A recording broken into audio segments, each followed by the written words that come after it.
वक्त एक बड़ी खबर सामने आ रही है। नेपाल के ऐवान बाला में मुतनाज़ा नक्शा मुतफ़िक़ा तौर पर मंजूर कर लिया गया है। नेपाल के नए नक्शे से मुतल्लिक़ तरमीमी बिल मंजूर कर ली गई है। इस मुतनाज़ा नक्शे की हिमायत में 57 वोट पड़े। किसी ने भी मुखालफत में वोट नहीं दिया और ना कोई गैर हाजिर रहा। काफी अहम खबर आपको बता रहे हैं। नेपाल के ऐवान बाला में मुतनाज़ा नक्शा मुतफ़िक़ा तौर पर मंजूर कर लिया गया है। नेपाल के नए नक्शे से मुतल्लिक़ तरमीमी बिल मंजूर कर ली गई है। इस मुतनाज़ा नक्शे की हिमायत में 57 वोट पड़े हैं। किसी ने भी मुखालफत में वोट नहीं दिया और ना ही कोई गैर हाजिर रहा।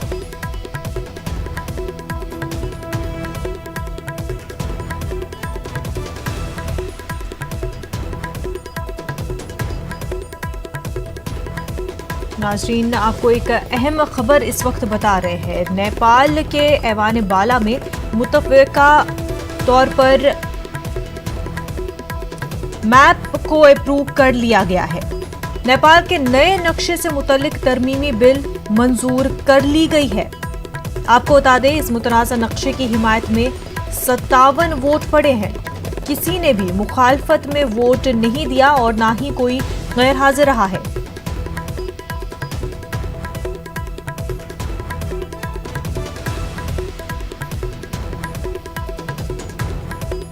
आपको बता दें कि हिंदुस्तान इस नए नक्शे की मुखालफत करता है। नेपाल के ऐवान बाला में हालांकि ये नक्शा मुतफ़िक़ा तौर पर मंजूर हो गया है।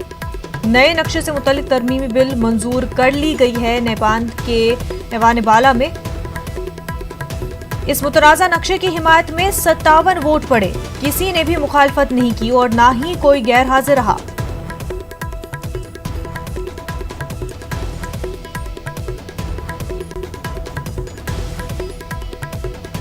नेपाल से जुड़ी आपको अहम खबर बता रहे हैं। नेपाल ने नए नक्शे से मुतल्लिक़ तरमीमी बिल को मंजूर कर लिया है। ऐवान बाला में 57 वोट पड़े नए नक्शे की हिमायत में। किसी ने मुखालफत नहीं की, ना ही कोई गैर हाजिर रहा। मुत्तफ़िक़ा तौर पर इस नए मुतनाज़ा नक्शे को मंजूर कर लिया गया।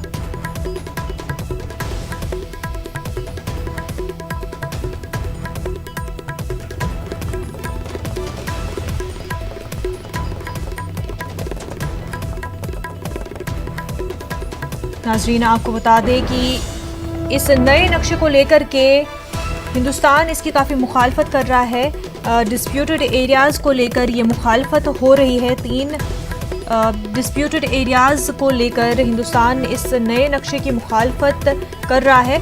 और इसी बीच नेपाल के ऐवान बाला में ये मुतनाज़ा नक्शा मुतफ़िक़ा तौर पर मंजूर हो गया। नेपाल के नए नक्शे से मुतल्लिक़ तरमीमी बिल मंजूर कर ली गई है। 57 वोट इस नक्शे की हिमायत में पड़े हैं।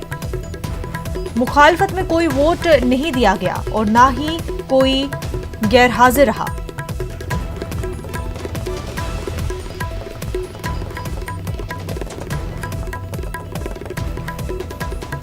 इस नए नक्शे में आपको बता दें, ऐसे कुछ एरियाज़ आते हैं जो कि डिस्प्यूटेड है, बॉर्डर से लगे हुए ये इलाके हैं। और नेपाल के इस नए नक्शे की वजह से ये डिस्प्यूटेड एरियाज़ को लेकर के मुखालफत कर रहा है हिंदुस्तान इस नए नक्शे की। लेकिन इसके बावजूद नेपाल के ऐवान बाला में इस मुतनाज़ा नक्शे को मंजूर कर लिया गया है। मुतफ़िक़ा तौर पर मंजूर कर लिया गया है।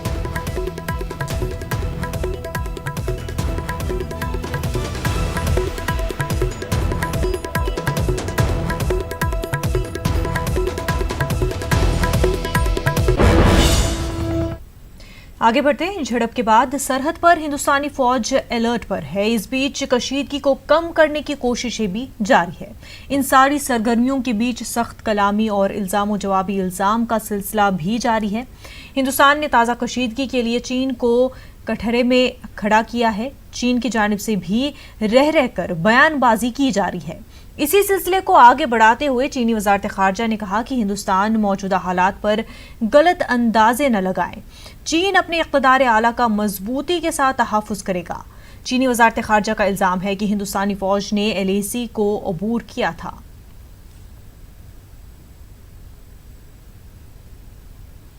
कांग्रेस लीडर राहुल गांधी ने ट्वीट किया है। राहुल गांधी लिखते हैं, भाइयों और बहनों, चीन ने हमारे जवानों को मारकर बहुत बड़ा जुर्म किया है। मैं पूछना चाहता हूं, बगैर असलहे के हमारे फौजियों को खतरे में किसने डाला? कौन है जिम्मेदार?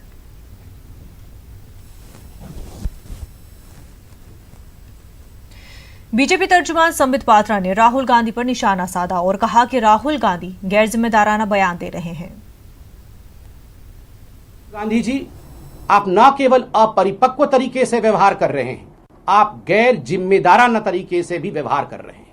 कुछ दिनों से, विगत 4-5 दिनों से देख रहे हैं जिस प्रकार की आपकी ट्वीट्स आती है, जिस प्रकार के भद्दे शब्दों का आप प्रयोग करते हैं हिंदुस्तान की प्रधानमंत्री के लिए, जिस प्रकार का अविश्वास आप हिंदुस्तान के प्रति दिखाते हैं, ये बहुत ही गैर जिम्मेदाराना है और ये बहुत ही दुखद है।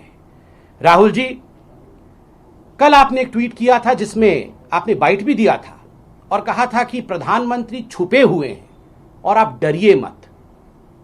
बंधुओं, प्रधानमंत्री कोई एक व्यक्ति नहीं होता है। और हिंदुस्तान किससे डर रहा है? राहुल गांधी जी, आप क्या कहते हैं? हिंदुस्तान डरा हुआ है? आप क्या कहते हैं? हिंदुस्तान छुपा हुआ है? 20 जवानों ने शहादत दी है, उनको डरा हुआ बताना, उनको छुपा हुआ बताना देश के लिए ये गैर जिम्मेदाराना बयान है। कांग्रेस ने हिंचीन कशीदगी पर प्रेस कॉन्फ्रेंस करने मरकजी हुकूमत की तनकीद की और कहा कि यह मोदी हुकूमत की नाकामी है। रणबांकुरों की निर्ममता पूर्वक शहादत हुई, अपितु इस बात का आक्रोश भी है कि उन्हें निहत थे चीन से लोहा लेने के लिए क्यों और किसने बाध्य किया? क्या प्रधानमंत्री व रक्षा मंत्री देश को जवाब देंगे? नंबर 1, हमारे जांबाज सैन्य अधिकारी वे सैनिकों को दुश्मन के पास निहत्थे क्यों भेजा गया? दूसरा, किस हुक्मरान ने हमारे सैन्य अधिकारी व सैनिकों को यह आदेश दिया? तीसरा, जब हमारे सैन्य अधिकारी व सैनिकों को बगैर हथियार के भेजा जा रहा था तो आर्मी प्रोटोकॉल के अनुरूप उनकी सुरक्षा के लिए हथियार बंद बैकअप फोर्स क्यों उपलब्ध नहीं करवाई गई? यदि बैकअप फोर्स थी तो उसे क्यों नहीं भेजा गया? नंबर 4, चीन के शत्रुतापूर्ण मंसूबों वे हमारे शूरवीरों पर षड्यंत्रकारी तौर से हमला करने वाले अग्रिम जानकारी व सूचना सरकार के पास क्यों नहीं थी? नंबर 5, क्या चीन की मंशा समझने में भारी चूक केंद्रीय सरकार व उनके नेतृत्व की घोर विफलता का सूचक नहीं? आज हर मन इस बात से बेहद व्यथित है कि दिन रात खुद के मजबूत नेतृत्व का ढोल पीटने वाले दिल्ली के हुक्मरानों की कूटनीतिक चूक ने और उसकी कीमत देश के सैन्य अधिकारी और सैनिकों की शहादत से हमको चुकानी पड़ी है। गलवान झड़प के बाद चीन के खिलाफ बरहमी पाई जाती है। एक जानिब हुकूमत चीन पर फौजी, सफारती और इक़्तिसादी सतह पर दबाव बना रही है, तो दूसरी जानिब मुख्तलिफ समाजी और कारोबारी तंजीमें चीनी अशिया का बायकॉट करने की बात कह रही है। इस बीच confederation of all India traders ने नुमाइंदा फिल्मी हस्तियों और खिलाड़ियों से इस मुहिम में शामिल होने की अपील की है। तंजीम ने इन नुमाइंदा हस्तियों से ख्वाहिश की कि वो चीनी अशिया की तशहीर से परहेज करें।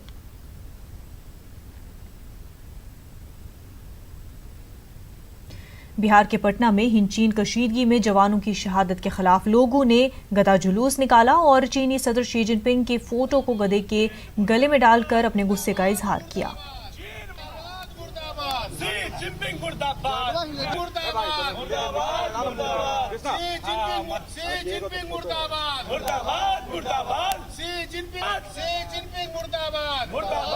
चीन के द्वारा नापाक हरकत की थी।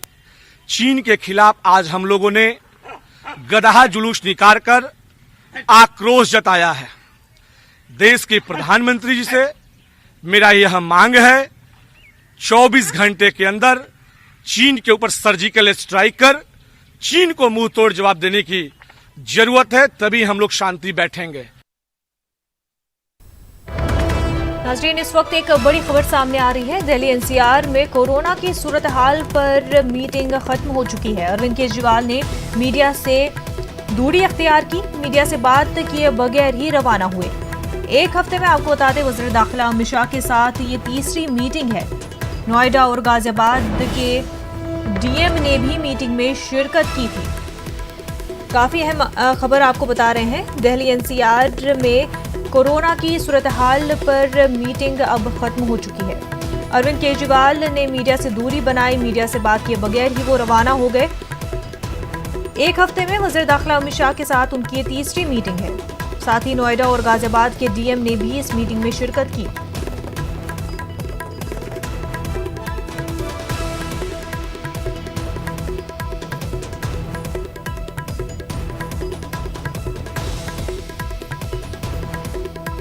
वज़ीर दाखिला अमित शाह कोरोना वायरस के सूरत हाल को लेकर के मीटिंग कर रहे थे, जो कि अब खत्म हो चुकी है।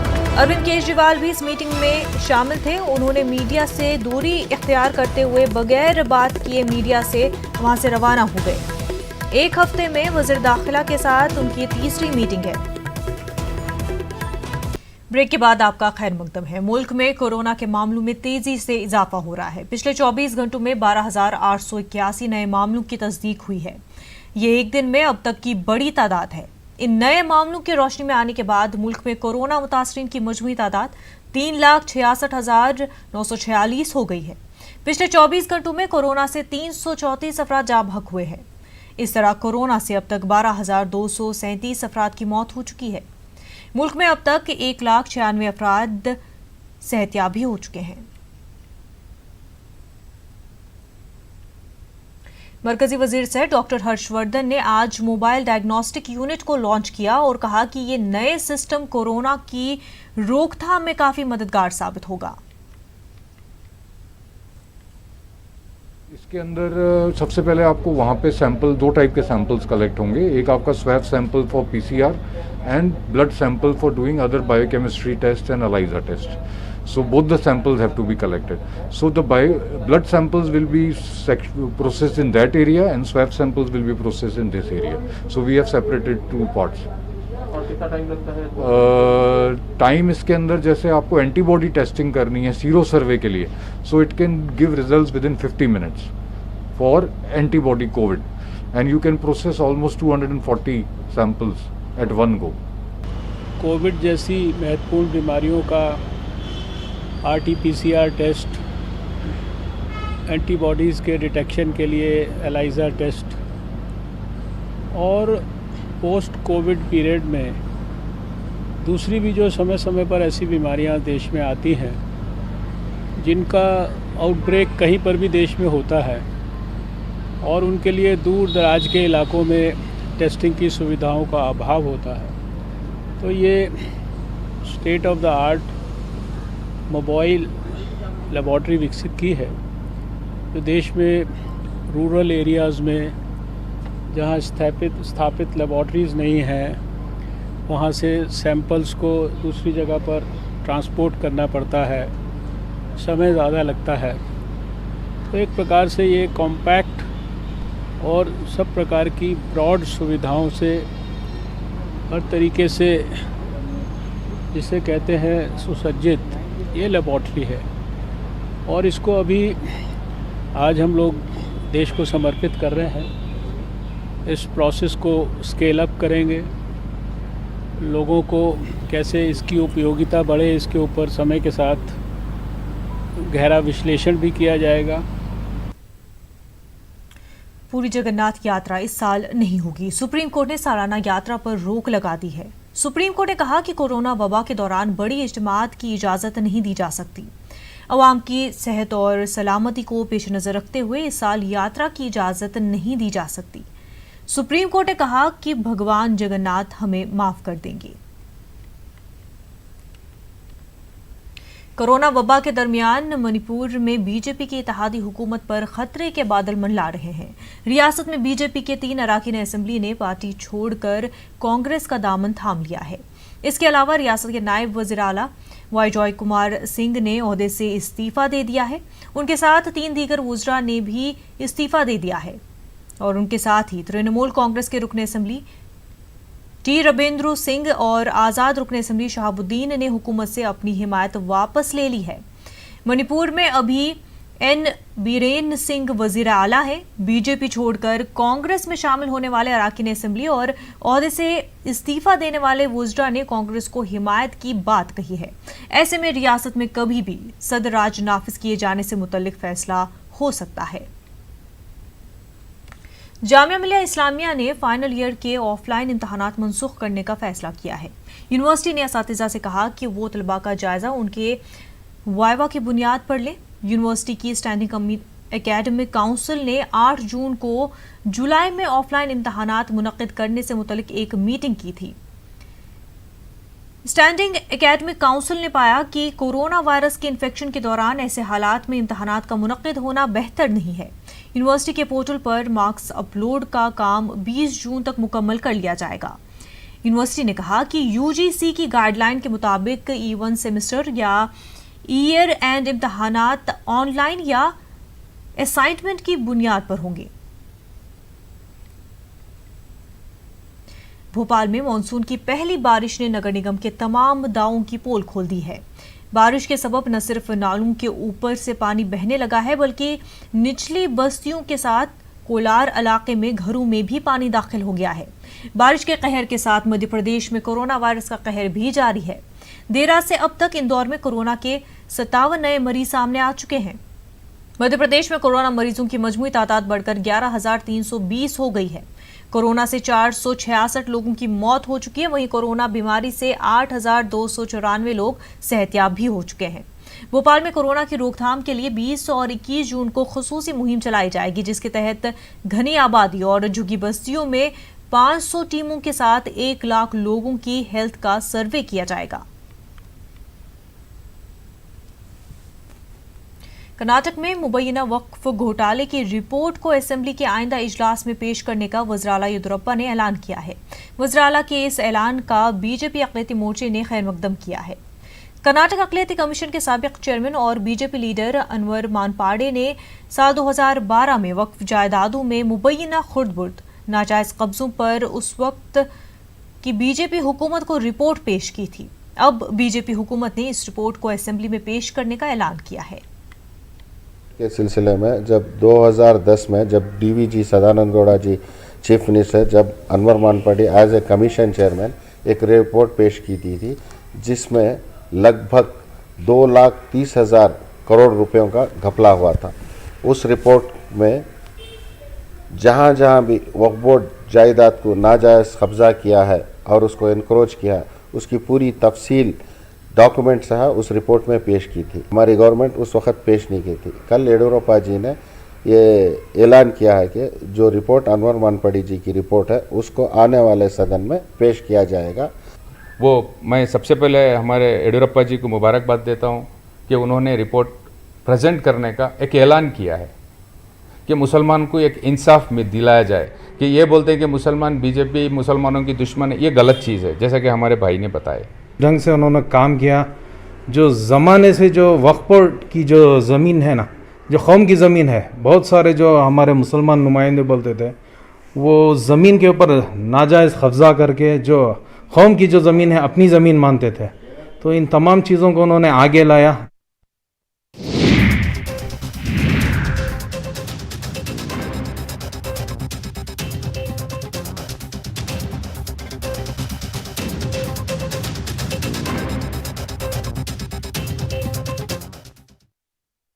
जब भी गोल्ड लोन का ख्याल आए तो मुथूट फाइनेंस का ही नाम आए। कॉल कीजिए 1-800-313-1212। कर्नाटक कानून साज काउंसिल में मुस्लिम नुमाइंदगी गुज़िश्ता बरस के मुकाबले अब आधी हो रही है। इसी माह काउंसिल से 3 मुस्लिम अरकान सुबुकदोश हो रहे हैं। इसमें से एक रुकन काउंसिल नसीर अहमद की वापसी हो रही है। इसी माह कांग्रेस के सीनियर लीडर इकबाल अहमद भी काउंसिल से रिटायर हो रहे हैं। कानून साज इदारों में मुस्लिम नुमाइंदगी की कमी पर इकबाल अहमद से बात की हमारे नुमाइंदे जवाद मीर ने। कानून साज काउंसिल में मुस्लिम नुमाइंदगी कम होती नज़र आ रही है। हमारे साथ एक जनाब इकबाल अहमद सड़गी मौजूद हैं जो राज्यसभा जो काउंसिल से अब रिटायर हो रहे हैं। 23 जून को आपकी मियाद रिटायर हो रही है। साबिक में 1999 से 2009 तक गुलबर्गा से हल्का लोकसभा गुलबर्गा CMP भी रह चुके हैं। 2014 में गवर्नर के कोटे से कानून साज काउंसिल पहुंचे थे जो 23 जून को आपकी मियाद कम हो रही है। सर, देखा जा रहा है कि कर्नाटक कानून साज काउंसिल में मुस्लिम नुमाइंदगी अब कम होती जा रही है। एक साल पहले देखा जाए तो 6 कानून साज काउंसिल में जो है 6 अरकान थे। अब उसमें रिजवान अरशद ज़िमनी इंतखाबात में जीत कर जो है असम्बली पहुँचे। अब 5 रह गए थे, 5 में अब 3 रिटायर्ड हो रहे हैं। 23 जून को आप और अब्दुल जब्बार रिटायर्ड हो रहे हैं। 30 जून को नसीर अहमद रिटायर्ड हो रहे हैं। तो मुस्लिम नुमाइंदगी कम हो रही है काउंसिल में और असम्बली में भी मुस्लिम नुमाइंदगी काफ़ी कम है। पिछले मरतबे जो कानून साज काउंसिल के इलेक्शंस पे है उसमें 5 में से 3 माइनॉरिटीज़ को दिए थे, जिसमें 3 मुस्लिम थे, 2 मुस्लिम थे, 1 क्रिश्चियन माइनॉरिटी थे, मैं और जब्बार और हमारे ऐवान डिसोजा। तो कभी कभी ऐसे हालात होते हैं जहाँ एक आध ज़्यादा सीट भी मिल सकती है, जहाँ एक आध सीट कम भी हो सकती है। तो पिछले मरतबे चूँकि हाईकमांड ये माइनॉरिटी की आवाज़ को सुना था और माइनॉरिटी लीडर्स भी बड़े अच्छी तरीके से परस्यू करे थे, तो लिहाजा 3 देने में भी कोई हाईकमांड को इतराज़ नहीं था। 3 आ गए हैं। अब चूँकि नॉमिनेशन का जहाँ तक ताल्लुक है, नॉमिनेशन गवर्नमेंट जो रिकमेंड करती है उन्हीं के नॉमिनेशंस होते हैं। आज की गवर्नमेंट तो सबको मालूम है कि गवर्नमेंट BJP की है, लिहाजा यहाँ से मुस्लिम नुमाइंदे का रिकमेंडेशन होना मुश्किल क्या नामुमकिन है। तो वो तो 5 के 5 कोटा जो है नॉन मुस्लिम को जाएगा। तो कौमी सतह पर ऐसा क्या प्लान बनाया जाना चाहिए जिससे जो है कौमी सतह पर भी हो और रियासती सतह पर भी हो, मुस्लिम लीडरशिप उभर सके, मुस्लिम लीडर्स जो है कानून साज इदारों में पहुंच सके। अब ये जो भी पॉलिटिकल पार्टीज़ हैं, ख़ास तौर पे कांग्रेस जो मुस्लिम को ज़्यादातर तरजीह देती है सेकुलर के हिसाब से, अब वो मुस्लिम सारे लीडर्स प्रेशराइज करना, न सिर्फ मुस्लिम लीडर्स बल्कि सेकुलर माइंड जो लीडर्स हैं, नॉन मुस्लिम में भी बहुत लोग हैं जो मुस्लिम कैंडिडेट्स की या मुसलमानों की तायद करते हैं और उनकी तायद से भी बहुत सारे लोगों को, मुस्लिम कम्युनिटी को फ़ायदा भी होता है। तो एक ऐसा माहौल बने कि न सिर्फ मुस्लिम कम्युनिटी बल्कि जो सेकुलर लोग हैं, सेकुलर कम्युनिटीज़ हैं, सेकुलर माइंड लोग हैं, वो लोगों की तायद लेकर के प्रेशराइज करनी चाहिए गवर्नमेंट को कि मुस्लिम नुमाइंदों को ज़्यादा से ज़्यादा नुमाइंदगी मिले।